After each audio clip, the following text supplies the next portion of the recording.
So I've got a little quote from American Dharma teacher called Steve Armstrong. And he says, "Your mind is a dangerous neighborhood. Don't go there alone.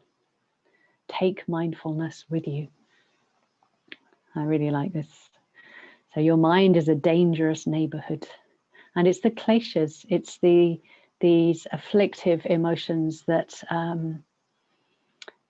can make our own minds feel dangerous or unsafe, and certainly painful and difficult. So we don't go there alone, we take mindfulness with us. Yeah, so the kleshas are the main source of our suffering. And one of the things that we do within practice, and this type of receptive practice with awareness and right view, we use them as tools to understand and to be able to see what's happening in our hearts and minds, and actually to see how we come to create our own suffering. I mean, it often feels like suffering is because of something out there. It's because of something that somebody else is doing, or something that's not happened that I wanted to happen. But in practice, we're consistently getting the message from all different types of practice that actually it's about in here. Learning to recognize how we again and again and again create our own suffering, through our tendency to hold on or to push away.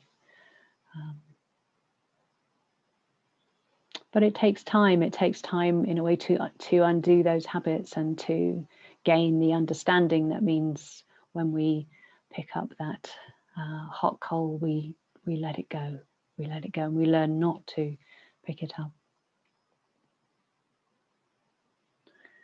So one of the readings that we read was Bhante talking about meditation, where we're working at the bedrock of the mind. So it's really deep work, and not to underestimate the courage that takes, and to do it again and again and again. It can also be very joyful. We can get a lot of joy from practice.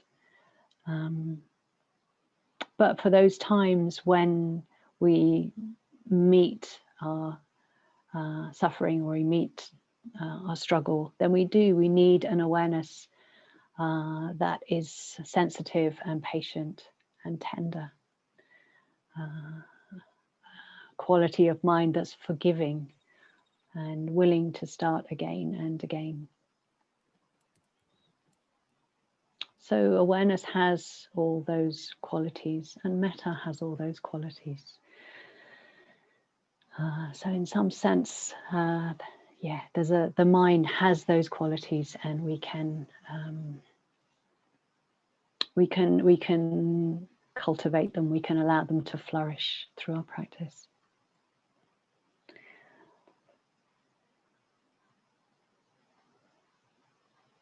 So we're going to start the evening with a poem that Teja Dharani is going to read.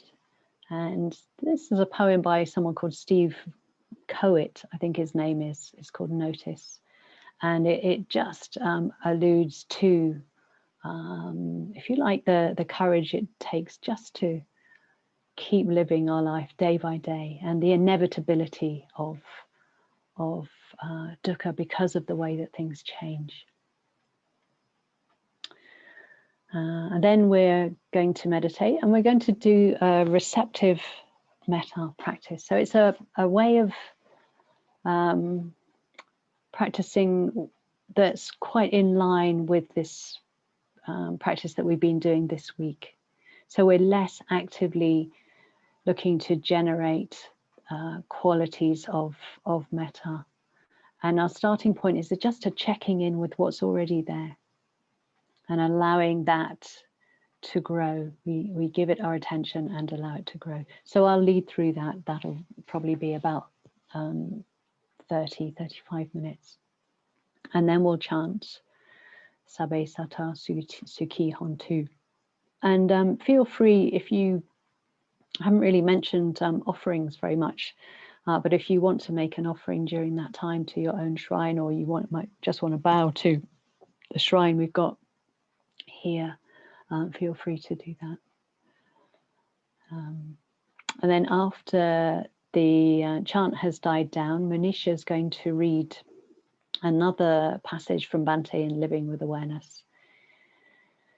And yeah, it's quite interesting. It contrasts with and augments, I think, the reading we had this morning, where Utejaniya was talking about knowing and what's known. And in this reading, Bhante is talking about whether or not there is a knower, as well as what is known. So they're quite complementary. And then we'll finish the evening with the transference of merits in call and response from our seven-pole puja.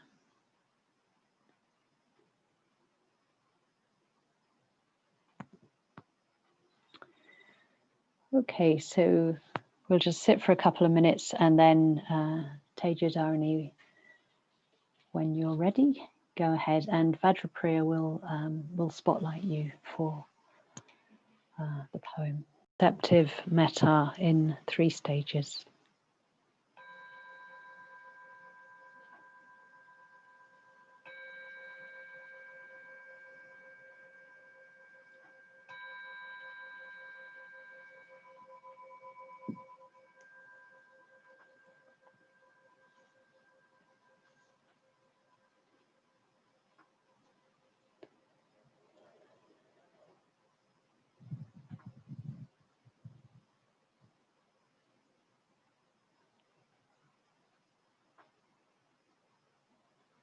Taking time to settle.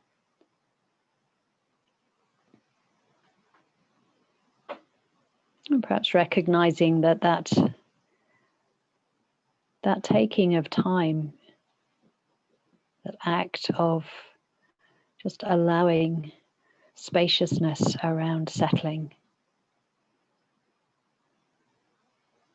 is a generous act.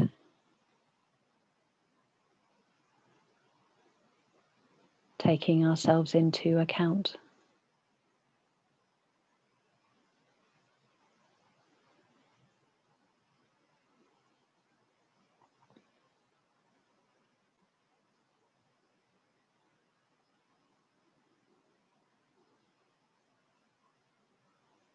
Giving the breath time.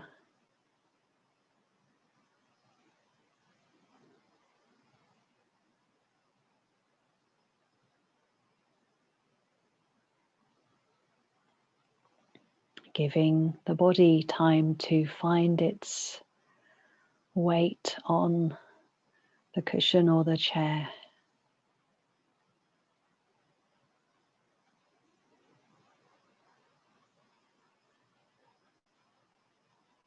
To let it sink into and be supported by the ground.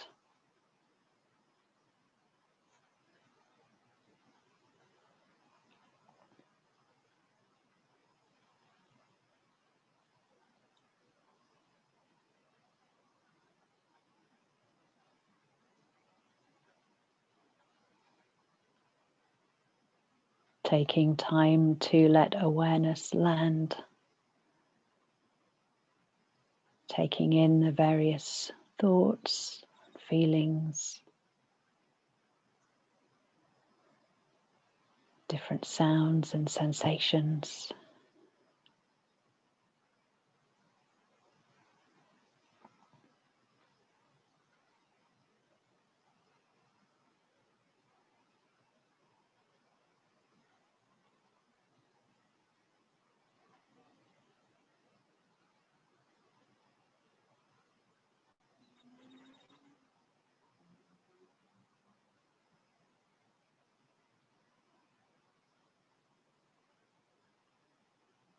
Whatever is happening,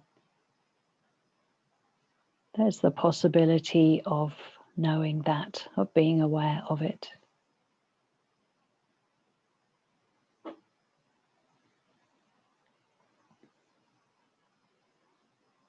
Awareness says, can I be with this?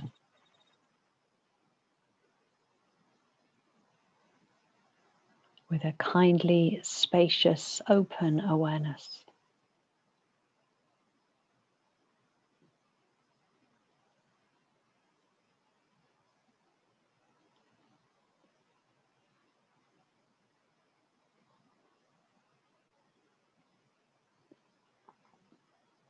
And if it's helpful, you might think of being aware from the heart space.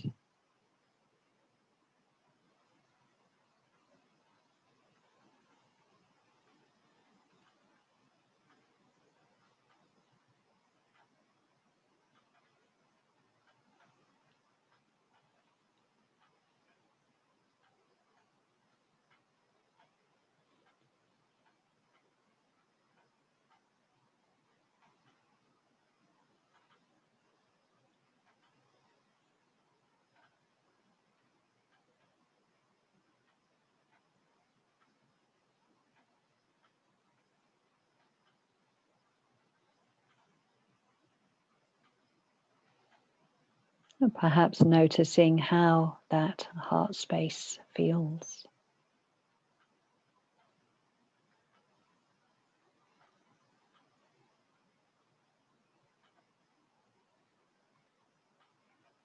Or noticing the quality of the awareness throughout the body, throughout and beyond senses.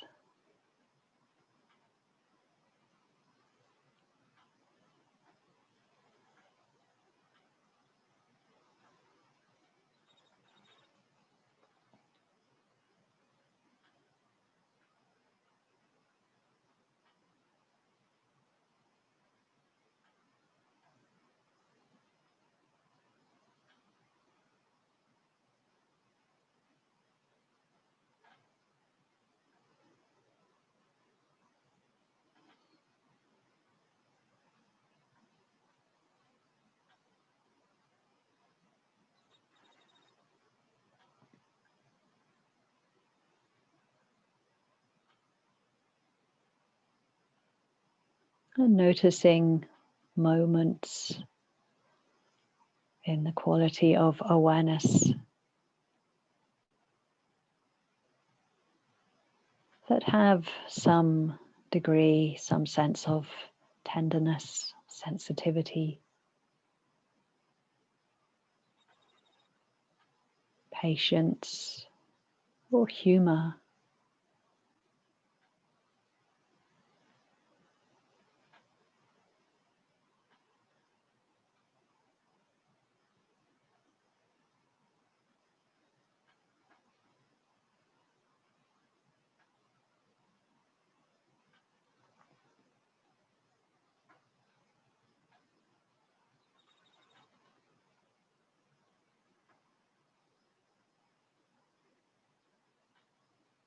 Even though they might be momentary.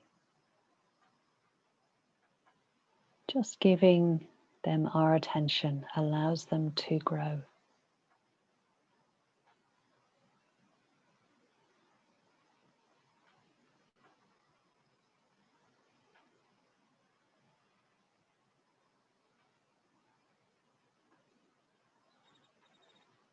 Allows them to meet whatever there is in our experience.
Perhaps noticing any moments where there's some sense of appreciation for yourself, for your mind and body.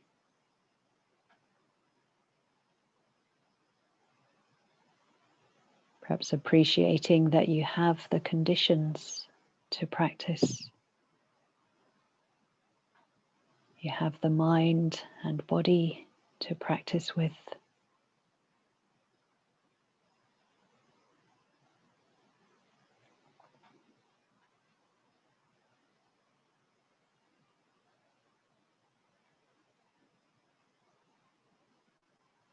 And that your practice takes you in just as you are.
In this second stage, noticing what other beings may be around. In particular, friends or family, maybe one, maybe more, and just allowing beings to come and go.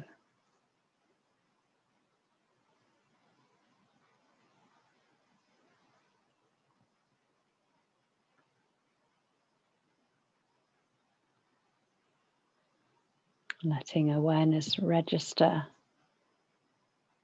different feelings,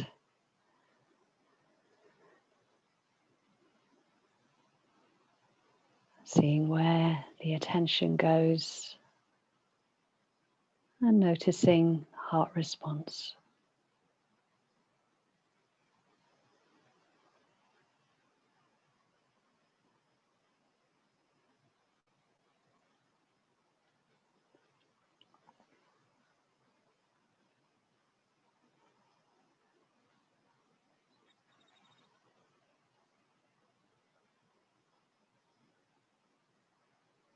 So not consciously trying to hold images in the mind, or feelings in the mind, but allowing them to come and go,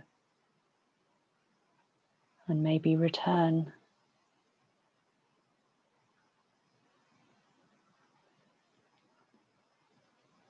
And connecting with any sense of love or appreciation, enjoyment that comes from the various images and sense of people arising.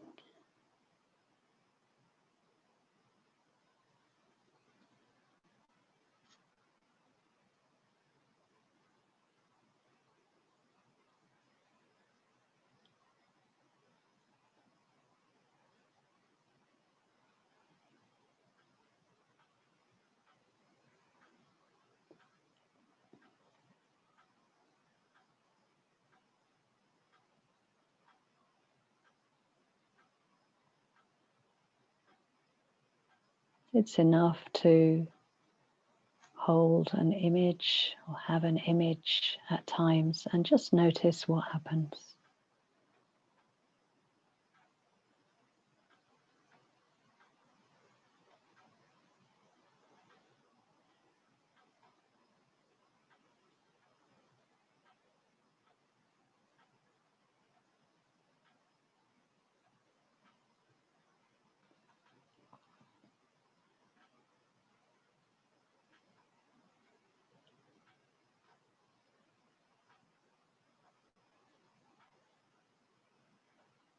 Checking in with that sense of spaciousness, openness of awareness.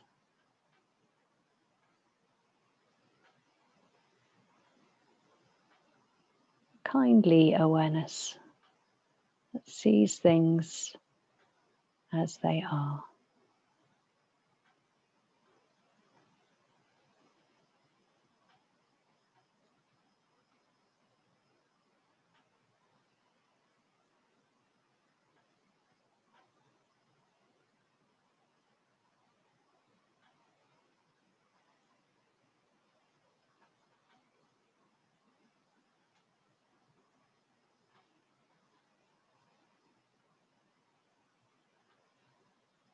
And notice those moments when the quality of awareness has the flavor of metta, one of the many flavors of metta.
An awareness that rejects nothing, that excludes nothing.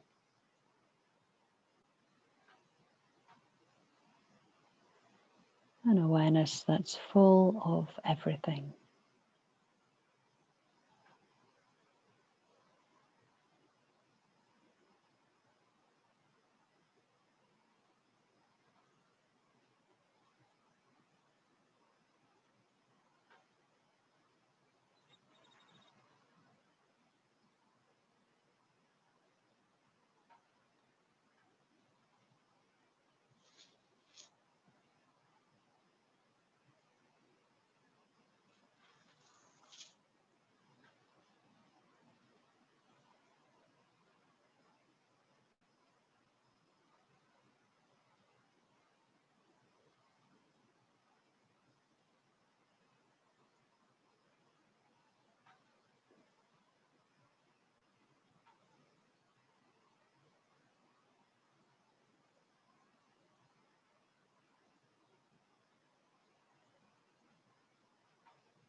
Perhaps noticing any areas of warmth, relaxation and ease in the body that really support those same qualities in the mind.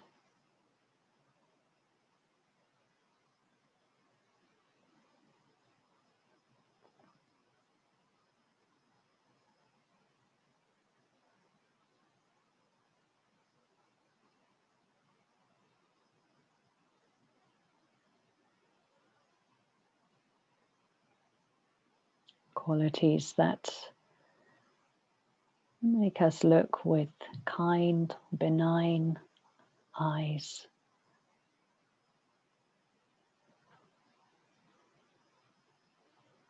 On our friends and family.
In the third stage, checking back in with that quality of awareness, moment by moment.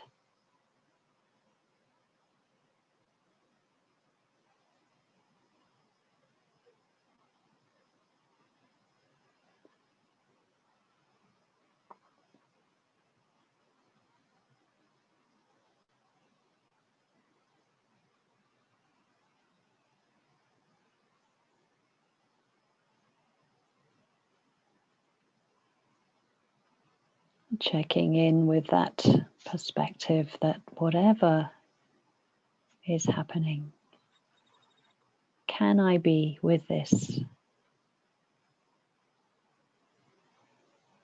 Spacious, kindly awareness.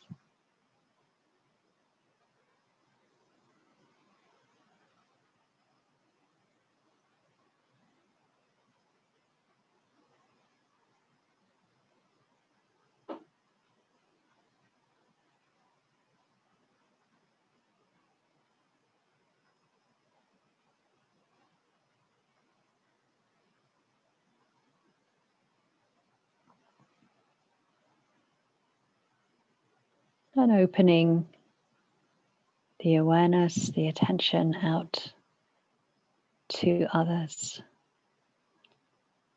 and perhaps particularly others in the Zoom space.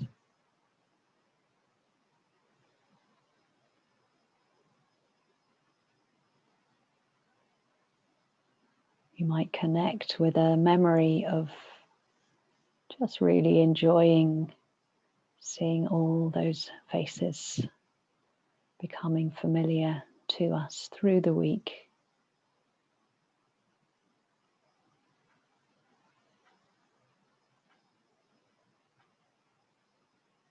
Faces and homes,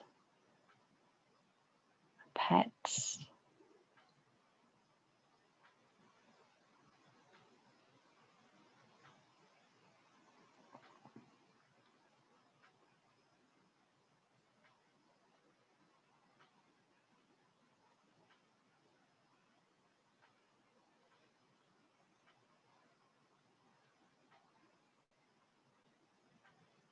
Each of us living our own lives, practicing in our own way, in our own spaces.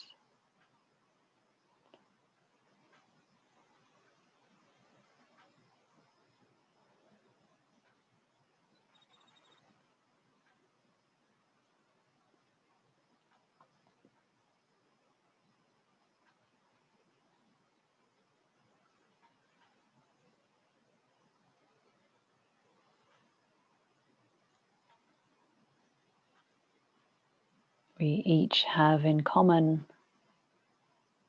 some sort of dukkha in our lives, and a common desire to be free from dukkha.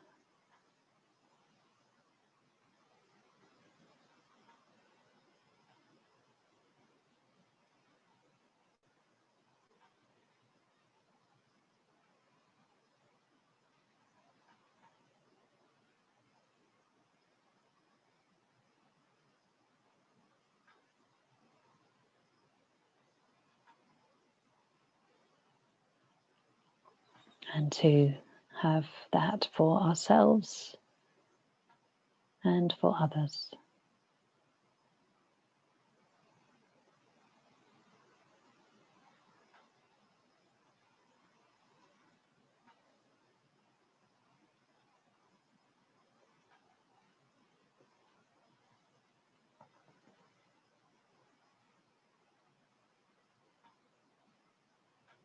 So just see who comes into your mind space without actively holding them there.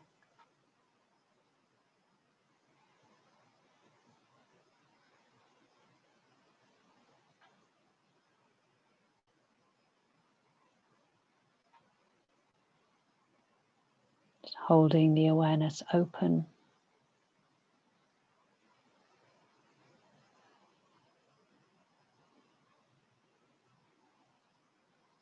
Open with warmth and appreciation.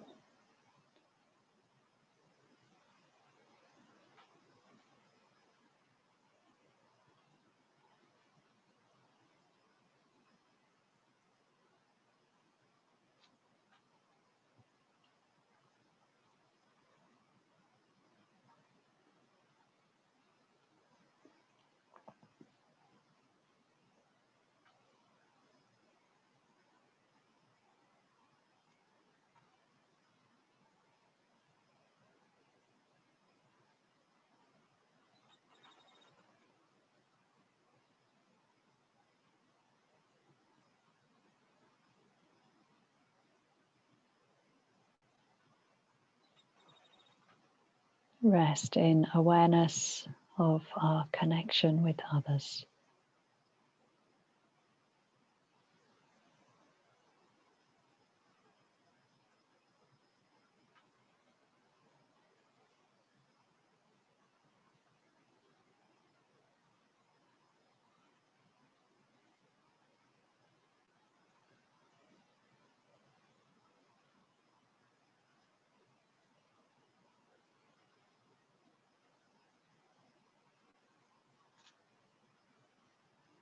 Not trying to make anything happen.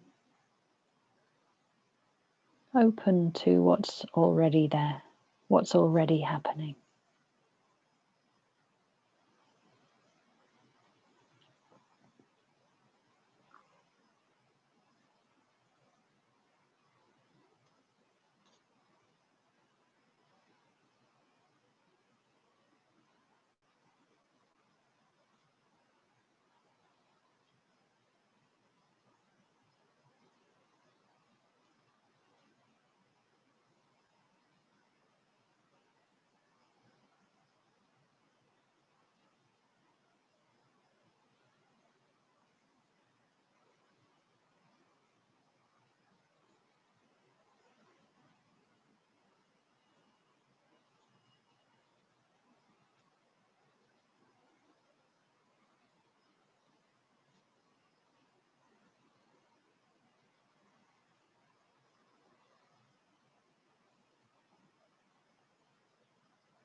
You might be aware of various memories that resurface in connection with others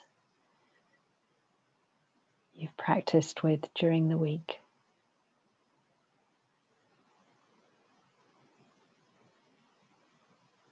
And just holding those memories in awareness for as long as they're present.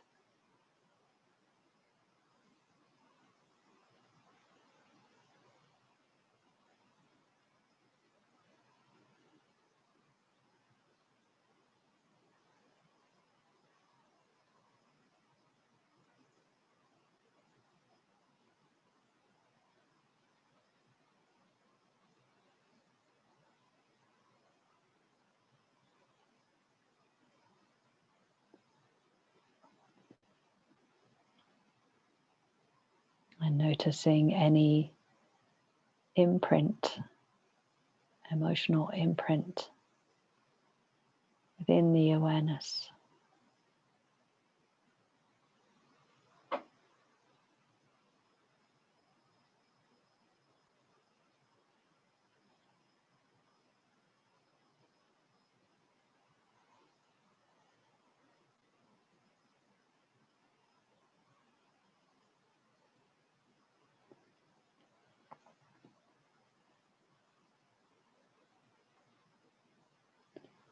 And perhaps just spending the last minute or so of the practice just tuning into the different qualities within awareness.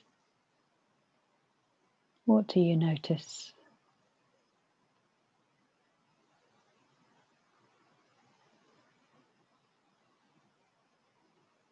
You might not be able to name them. You might just feel in, lean in, or have a sense. Awareness feels like this in this moment.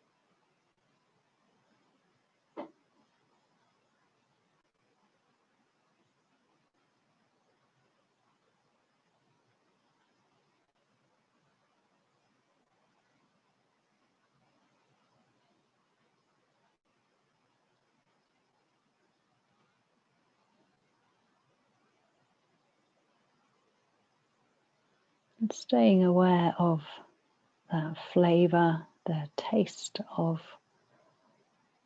awareness. As we take the receptive metta, receptive awareness into our chanting, may all beings be happy, may all beings be well.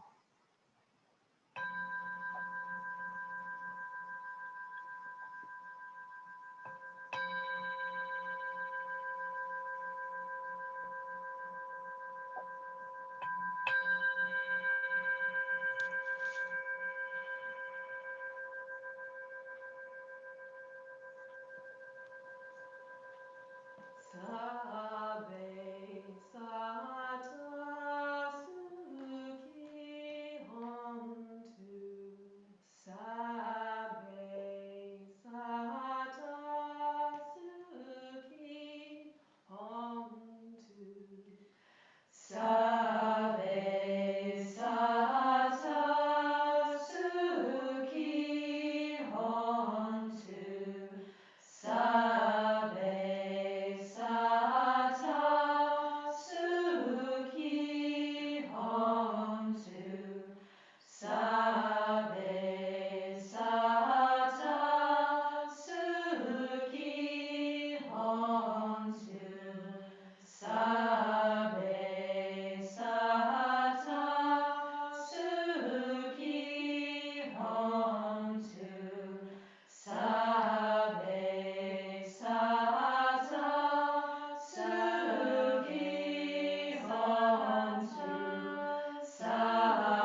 Just sitting, letting the mantra carry on in awareness internally for just a couple of minutes, and then Manisha is going to read Bhante.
To know something, indeed to know anything, seems naturally to call for a knower, as well as something that is known. But the Buddhist position runs counter to this intuitive knowledge. It asks us to note what we observe in our actual experience from moment to moment, and then ask ourselves whether we can really deduce from the stream of sense impressions alone the presence of a permanent self that has all these experiences. Obviously, this is a question to which a negative answer is expected. According to Buddhist philosophy, all we can say with certainty is that consciousness exists. The unchanging self or soul that is supposedly the source of that consciousness is something we have added on, an illusion produced by the very activity of dualistic thinking. It is our belief in its existence that ultimately holds us back from insight into the nature of things as they really are. And if we can convince ourselves through our own observation that this self is an illusion, the fetter will be broken.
transference of merit and self-surrender.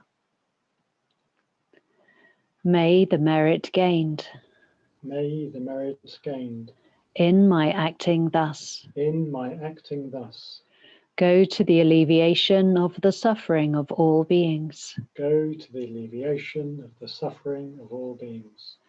My personality throughout my existences, My personality throughout my existences, my possessions, my possessions, and my merit in all three ways. and my merit in all three ways. I give up without regard to myself, I give up without regard to myself, for the benefit of all beings. for the benefit of all beings. Just as the earth and other elements Just as the earth and other elements are serviceable in many ways are serviceable in many ways to the infinite number of beings to the infinite number of beings inhabiting limitless space, inhabiting limitless space, so may I become so may I become that which maintains all beings, that which maintains all beings, situated throughout space, situated throughout space, so long as all have not attained so long as all have not attained to peace. to